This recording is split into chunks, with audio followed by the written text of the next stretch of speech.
यही है सच्ची गीता सार। अंधकार से प्रकाश की ओर।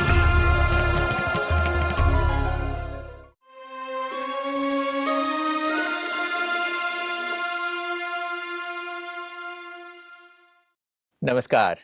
अंधकार से प्रकाश की ओर सच्ची गीता सार इस कार्यक्रम में आप सभी का स्वागत है। नवरात्रि विशेषांक पर आज हम नवरात्रि के 9वें दिन पर देवी के सिद्धिदात्री के रूप में पूजन के और उनके गायन की महिमा को समझ पा रहे हैं। आखिर देवी को सिद्धिदात्री कहा जाता है तो वो किन चीजों की सिद्धियां देती हैं? गौर करने वाली बात यह है कि अगर आज देवी आपको कोई सिद्धि देना भी चाहे तो आप उनसे क्या सिद्धि मांगते हैं? क्या हम जानते हैं कि सिद्धि क्या चीज है? आइए आज इन्हीं विषयों पर गहराई से चिंतन करते हैं। हमारे साथ बातचीत के लिए स्टूडियो में ब्रह्मा कुमार बृजमोहन भाई हैं। भाई साहब, आपका स्वागत है। ओम शांति। आज देवी को सिद्धिदात्री के रूप में लोग याद कर रहे हैं और ऐसा माना जाता है कि देवी वो सारे स्पिरिचुअल सुपरनैचुरल पावर्स, वो सारी सिद्धियां प्रदान करने वाली हैं। मगर हम इस बात को भी समझें कि ये क्या सिद्धियां हैं, सिद्धि क्या होती है, उसकी प्राप्ति क्या चीज़ है। देखिए, ये तो हमने अपने भक्ति के भाव से नव दुर्गाएं बनाई हैं, भिन्न भिन्न नाम दिए हैं, भिन्न भिन्न उनके जो उनसे जो हमें प्राप्तियां होती है उनको नाम दिया हुआ है। जैसे सिद्धिदात्री ही है।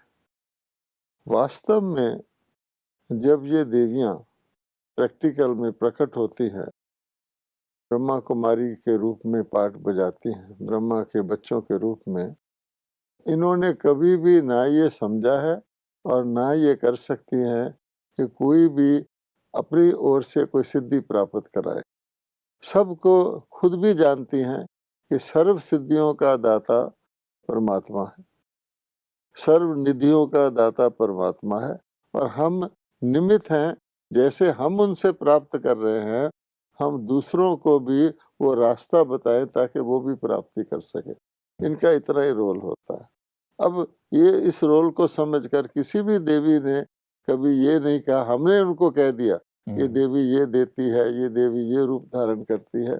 ये सारी ही देवियां सारे ही वो कर्तव्य करती हैं जो एक एक का दिखाया गया। सारी ही देवियां आसुरी संस्कारों का विनाश करती हैं।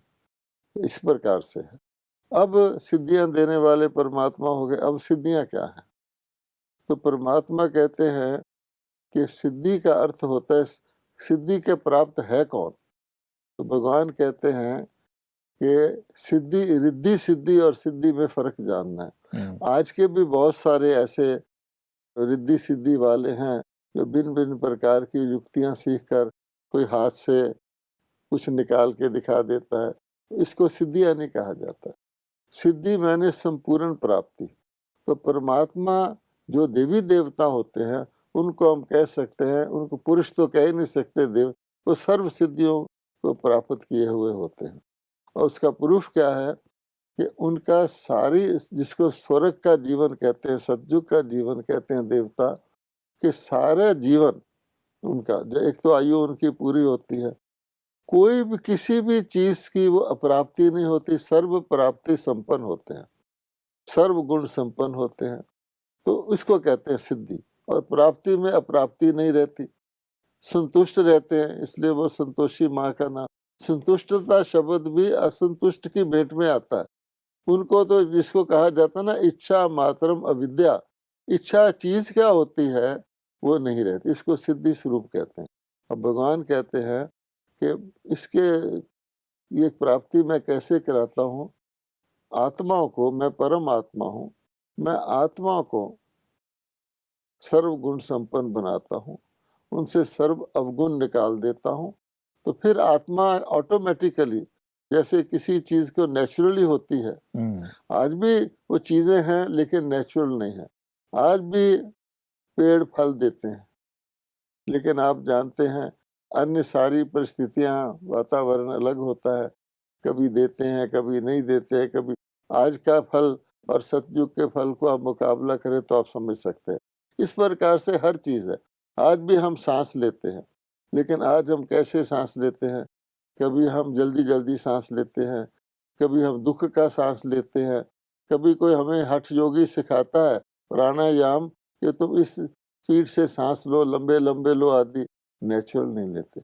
सिद्धि का मतलब है कि बिल्कुल आत्मा संपन्न हो जाए, उसकी हर इंद्री, शारीरिक इंद्री ऐसे काम करे कि जितना उसको देखना है उतना ही देखे, उसके सामने वही दृश्य आए जो उसको देखना है, जितना सुनना है वही सुने।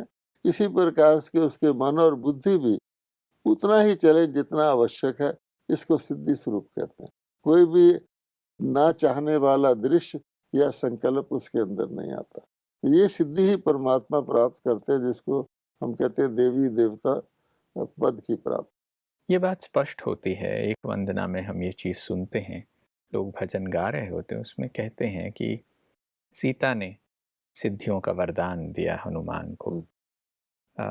अष्ट सिद्धि नवनिधि के दाता, अस्वर दीन जानकी माता, ये कहा जाता है। तो उस देवियों के सिद्धि को प्रदान करने के बारे में ये जो गायन है। अब सीता की अगर हम बात करें तो एक बहुत ही प्रचलित कथा है। इसे बहुत सारे लोगों ने अलग अलग तरीके से सुना, देखा होगा।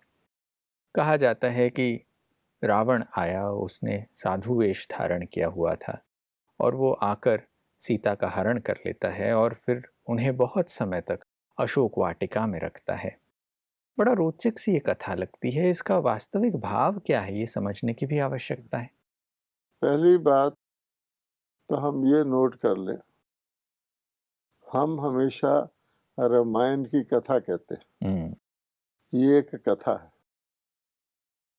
क्योंकि इसमें जितनी भी बातें हैं वो सामान्य जीवन में नहीं है। सारी रामायण में ज्ञान का एक भी शब्द नहीं है। गीता से भेंट करें तो गीता में ज्ञान ही ज्ञान है, और रामायण को कहा जाता है चरित्र। मर्यादा पुरुषोत्तम ने चरित्र करके दिखाए, तो उस प्रकार से इसका वर्णन किया गया है। अब ये जो बात है कि रावण आया, साधु का वेश धारण किया, सीता का हरण किया। अगर आप इसको एनालाइज करें तो साधु सतयुग और त्रेता में तो होते ही नहीं, वहाँ साधना की जरूरत ही नहीं है, सर्व सिद्धियां सबको प्राप्त। आज बहुत साधु हैं। अच्छा, और साधु के लिए गीता में कहा गया परित्राण है साधु नाम के, इन साधुओं का मैं उद्धार करता हूँ। तो अगर आप गौर से देखें कि अगर रावण रावण के रूप में सामने आ जाए तो सीता का हरण नहीं होगा, सीता उसको कैसे मर्यादा क्रॉस करेगी? आज अनेक साधु, अनेक रावण कहें, साधु का वेश धारण किए हुए हैं और अनेक सीता रूपी आत्माओं का हरण कर रहे हैं। कितने तो अगर आप पिछले 5-10 साल में भी देखें तो धीरे धीरे ऐसे साधु एक्सपोज हो रहे हैं जिन्होंने अपने साधुपने के रूप से, जिन्होंने अपने धन के बल से, अपनी प्रतिष्ठा के बल से नारियों का शोषण किया और वो छिपा रहा। लेकिन धीरे धीरे जैसे परमात्मा की शक्तियाँ प्रकट होती जाती हैं, अब वो धीरे धीरे सब एक्सपोज हो रहे हैं और समाज में उनका कितना मान रह गया लोग समझ सकते हैं। जो थोड़ा बहुत बचा हुआ साधु का नाम था उसको भी उन्होंने मिट्टी में मिला दिया।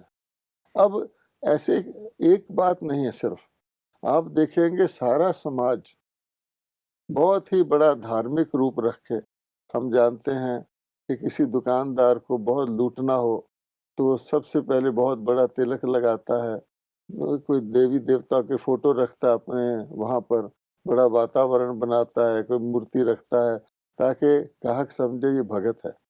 इस प्रकार से भगत जगत को ठगत है, ऐसे कहा भी जाता है। तो ये जो आर्टिफिशियल रूप है, इससे जो आत्मा इसमें फंसती है, सीता को एक आत्मा का रूप से लेंगे क्योंकि वो सीता देवी तो दूसरी है, वो राम सीता तो त्रेता युग में थे, वहाँ ये साधु और जंगल और ये तो था ही नहीं, ना रावण था। अब देखिए कि संसारिक प्रलोभन देकर, सुख का प्रलोभन देकर, धन देकर, संपत्ति देकर, मकान देकर, कुछ भी वैभव देकर उसको कहा जाता है अशोक वाटिका, लेकिन है वो शोक वाटिका। जब सारी दुनिया ही शोक वाटिका है कलयुग में, तो शोक वाटिका में अशोक वाटिका कैसे आई? और नाम भी अशोक वाटिका जब ही रखेंगे अगर चारों तरफ शोक है, नहीं तो चारों तरफ अशोक हो तो अशोक वाटिका है नहीं। आज हमने अशोक होटल बनाया हुआ फॉर एग्जाम्पल, तो उसमें कोई सत्संग या भगवान का नाम या इस प्रकार की बातें थोड़ी होती हैं। इसलिए भगवान कहता है कि सारी दुनिया को रावण ने अर्थात साधु का वेश धारकर, यानी अच्छा वेश बनाकर, इसको ही धर्म ग्लानि कहा जाता है कि नाम धर्म का हो, काम अधर्म का हो, धर्म कर्म भ्रष्ट जिसको कहा जाता है। तो ऐसी भ्रष्टाचारी दुनिया में सारी ही आत्माएं, सीता रूपी आत्माएं फंसी हुई हैं और वो संसारिक अल्पकालिक सुख दिखने वाले दुख रूपी शोक वाटिका में कैद हैं और परमात्मा ही आकर उनको छुड़वाते हैं। जैसे आपने कहा ये कथा है और इस कथा में ये जो चीज़ बताई जा रही है वो किसी और समय की, किसी और चीज़ के बारे में कही जा रही है और आज के समय को प्रतिबिंबित करती है। लोग तो कथा में ऐसा दिखाते हैं कि रावण की लंका में बहुत ही सोने की लंका थी, बड़ी चकाचौंध थी, वहाँ पर बहुत सारे सुख थे, ऐसे दिखाते हैं। बिल्कुल, ये लंका तो एक प्रतीकात्मक है, सारी दुनिया ही में रावण का राज्य हो जाता है। और कितनी चकाचौंध, कितना ग्लिटर, लेकिन कहा जाता है all that glitters is not gold, इसलिए वो नकली सोना, नकली सोने की लंका है और असली सोने की द्वारका तो सतयुग में ही होती है। तो सोने का प्रलोभन देकर, आप जानते हैं उसमें सोने के हिरण की भी कथा आती है, सारी कथा है। भाव अर्थ ये है कि अपनी वासनाओं की पूर्ति के लिए, शोषण के लिए वो आत्मा रूपी सीताओं को मनुष्यों ने अनेक प्रकार के प्रलोभन देकर शोक वाटिका में रखा और उनका शोषण कर रहे हैं। उस शोषण से भगवान छुड़ाते हैं। जो द्रौपदियाँ पुकारती है, कहा गया है, या लोग दुख से पुकारते हैं, ये सारा शोषण भी वो इस नाम से करते हैं जैसे बहुत न्यायिक बात कर रहे हों। अब जैसे टैक्स लगाना है फॉर एग्जांपल, अब टैक्स लगाना बहुत जस्टिफाई करके हम कहते हैं कि हम देश के निर्माण के लिए हम टैक्स लगाते हैं। लगता तो अच्छा, हमारा अधिकार है टैक्स लगाने का, हम गरीब को टैक्स नहीं लगाते। लेकिन अगर देखा जाए तो इनडायरेक्ट टैक्स जिसको कहते हैं वो हर एक को लगता है और ज़्यादातर इनडायरेक्ट टैक्सेस होते हैं, डायरेक्ट टैक्स नहीं लगाते, तो शोषण तो हो रहा है। हमारे देश में ऐसे भी प्रांत हैं जहाँ नारी के पास एक ही धोती होती है, उसी धोती को धोती है, उसी को पहन के सारा शरीर ढकती है। और इसी देश में हम प्रगति के नाम पर क्या कुछ खर्चे नहीं कर रहे हैं। इसी को कहा जाता है कि way to hell is paved with good intention, जैसे कहा जाता है नीयत हमारी सबकी अच्छी है, लेकिन रावण ने कुछ ऐसा चक्रव्यूह बनाया हुआ है कि व्यक्ति उसमें फंसता ही चला जा रहा है। इसलिए हर साल रावण को बड़ा करते जा रहे हैं। ये बात भी स्पष्ट होती है कि हाँ, रावण को हम हर साल बड़ा कर रहे हैं। दशहरे पे लोग रावण को जलाते भी हैं, हर वर्ष उसको और बड़ा बड़ा रूप देते जाते हैं। प्रश्न उठता है कि आखिर ये रावण कब पैदा हुआ, ये रावण है कौन, इसकी लंका आखिर है कहाँ? ऐसा है कि रावण वास्तव में एक प्रतीकात्मक दिखाया जाता है और उसका अर्थ होता है दुख देने वाला, रुलाने वाला, अज्ञान को फैलाने वाला। और वो हर साल हम देखते हैं, जैसे कोई सीढ़ी उतरता है तो सृष्टि नाटक में कलयुग जैसे घोर होता जाता है तो वो बड़ा होता जाता है। हम खुद फील करते हैं सब लोग कि आज से 100 साल पहले लाइफ सिंपल थी, बेटर थी इन टर्म्स ऑफ, यानी जीवन में खुशी शांति के रूप में। अब हम बहुत ज़्यादा कॉम्प्लिकेटेड होते जा रहे हैं। हमने अपनी मुट्ठी में फॉर एग्जांपल मोबाइल में सब कुछ भर लिया है, लेकिन क्या उससे हमारी शांति हुई है या शांति भंग हुई है? 24 घंटे उस मोबाइल को व्यक्ति मुट्ठी में रखता है जैसे रावण उसके हाथ में आ गया। रावण उसको छोड़ता ही नहीं है। छोटा बच्चा भी आप देखेंगे क्या कर रहा है। तो इस प्रकार से ये रावण दुख देने वाला जो समाज है या सामाजिक व्यवस्था है ये बढ़ती जा रही है, बढ़ती जा रही है, और कलयुग के अंत में सारे विश्व को, ये सभी आत्मा रूपी सीता को अपने जेल में रख लेते, और ये चकाचौंध वगैरह सब नकली है। और इसीलिए रावण ने ये भी प्रबंध किया हुआ है, यानी रावण ने साधुओं को भी अपने अंडर किया हुआ। रावण राज में खूब साधु होते हैं, इतने साधु होते हैं कि रावण उनके लिए बड़े बड़े कुंभ के मेले अरेंज करता है, बड़े बड़े सम्मेलन अरेंज करता है, धर्म सभाएं अरेंज करता है, ये रावण का काम है। लेकिन वो मनुष्य को ताकि महसूस ना हो कि मैं धर्म कर्म से दूर चला गया हूँ, तो जैसे हर व्यक्ति को पूछो वो कहेगा मैं इस गुरु का शिष्य हूँ, आमतौर पे कहते हैं। अच्छा, गुरु जो कुछ करता है तुम करते हो? नहीं, बस मैं शिष्य हूँ। गुरु गृहस्थ को छोड़कर ब्रह्मचारी रहता है, कुछ डिसिप्लिन को फॉलो करता है, मैं सिर्फ उसका शिष्य हूँ। तो इसका मतलब क्या हुआ कि फॉलोअर तो है नहीं, तो फॉलो नकली हो गया। तो रावण की ये युक्तियां हैं। तो रावण ने हर चीज के न्यायालय भी बनाए हुए हैं, तो जहाँ सब कुछ होता है सिवाय न्याय के, ये गरीब आदमी की सारी जायदाद लूट जाती, सब लोग जानते हैं। तो इसलिए ऐसा राज्य रावण रच लेता है, और उस राज्य रावण के राज्य से कोई मुक्त नहीं कर सकता, और सब उपाय लोग कर लेते हैं, व्यक्तिगत, सारे सार्वदेशिक, सर्व विश्व के भी मिलकर उपाय करते हैं हर प्रकार के। अब पुकारते अंदर फील करते हैं कि हम बंधन में हैं, हम दुख में हैं, हमें मुक्ति चाहिए, इसीलिए लोग फिर उसको याद करते हैं, परमात्मा को, रावण से छुड़ाओ। अब देखिए कौन सा उपाय मनुष्यों ने नहीं किया, दुनिया में रहकर, दुनिया छोड़कर, और कई प्रकार की जीवन पद्धतियां अपनाकर, कई प्रकार के कंट्रोल करके, हेल्थ के लिए खास तौर पे ध्यान रख के बहुत सारे लोग डाइट इत्यादि का कंट्रोल करते हैं।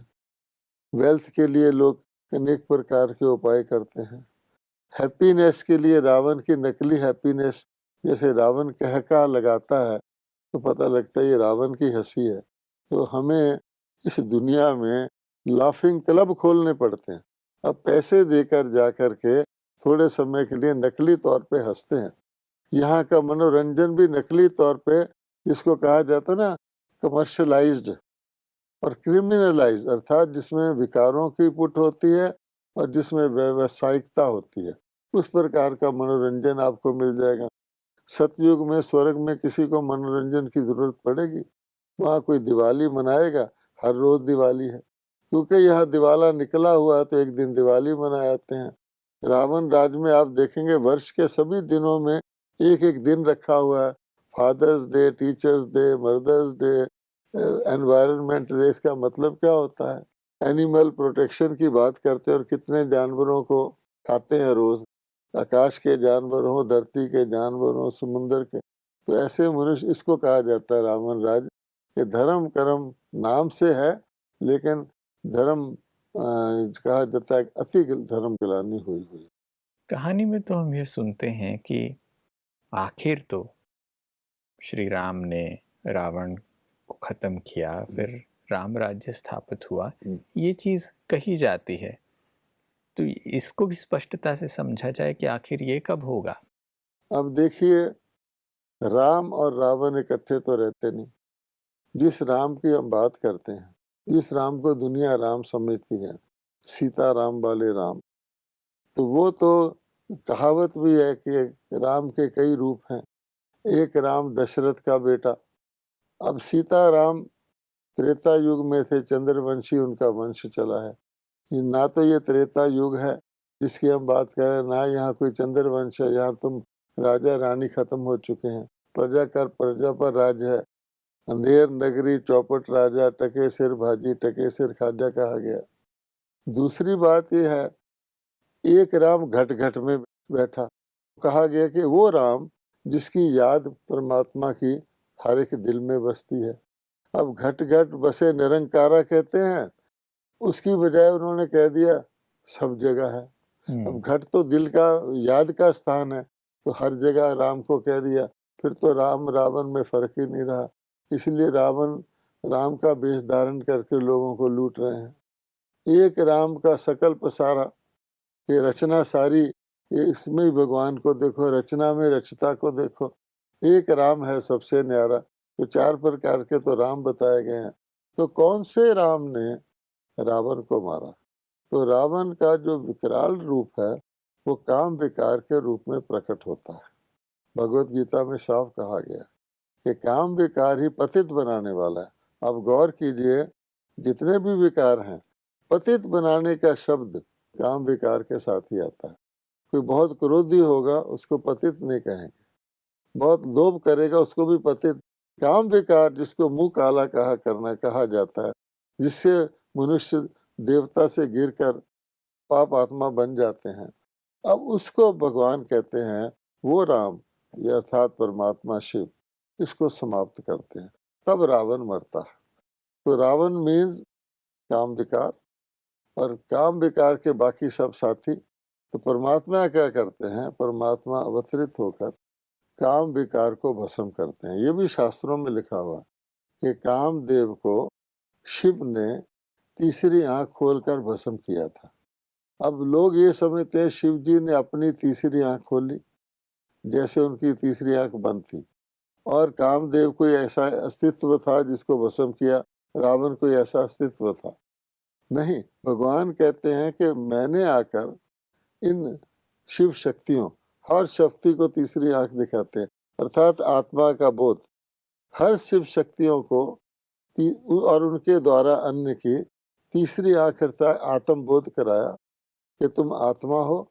देह भान से काम विकार पैदा होता है, उससे काम विकार को हर एक के अंदर भस्म कराया, उससे जो है राम राज्य की स्थापना होती है। कितनी स्पष्टता इस बात से मिलती है कि हम नवरात्रि के इस समय पर देवियों की पूजन करते हुए देखते हैं कि देवियों को ये तीसरा नेत्र दिखाया गया है, और वो तीसरा नेत्र शिव ने दिया। उस तीसरे नेत्र को खोलकर इस रावण को, काम विकार को भस्म कराया। ये चीज़ स्पष्ट होती है। अब देखिए कि उन दिनों में मनुष्य पवित्र भी रहते हैं, लेकिन उतने दिन ही रहते हैं। ये भी चीज़ पता चलती है कि हम सांकेतिक रूप से कुछ चीज़ें तो कर रहे हैं, उसका वास्तविक यथार्थ अर्थ क्या है ये समझ में आया है। और भी प्रश्न है, मगर नवरात्रि पर ये जो चर्चाएं हुई हैं ये बहुत ही लाभप्रद रही हैं हमारे दोस्तों के लिए भी। और भी जो प्रश्न है मैं अगले एपिसोड में आपसे ज़रूर पूछना चाहूँगा। आप आए और आपने ये इनसाइट्स हमें ऑफर की, इसके लिए बहुत बहुत धन्यवाद। नमस्कार। ओम शांति।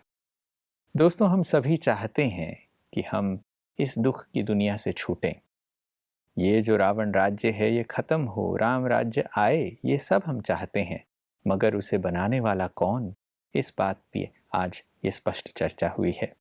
आशा करते हैं कि आज की बातचीत में आपको भी नए बिंदु मिले होंगे। आज के लिए बस इतना ही।